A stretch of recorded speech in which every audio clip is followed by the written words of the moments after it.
আমারই হাতে গড়া আমার পৃথিবী অনন্ত, যে মিথিলা সুখী হবে বলে ভালোবাসার পূর্ণ চন্দ্র গিলে খেয়ে ভেজা মেঘের মতো উঠতে উঠতে চলে গেল আজন্ম শূন্য, অনন্তকে আরো শূন্য করে দিয়ে।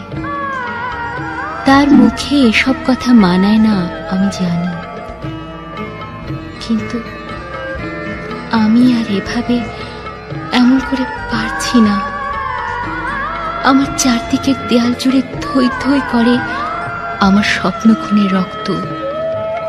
উদাস দুপুরে বাতাসে শীষ দেয় তোমার সেই ভালোবাসা, পায়ে পায়ে ঘুরে ফেরে ছায়ার মতন তোমারই স্মৃতি। আমি আগলাতেও পারি না, আমি ফেলতেও পারি না। সুখী হতে চেয়ে এখন দেখি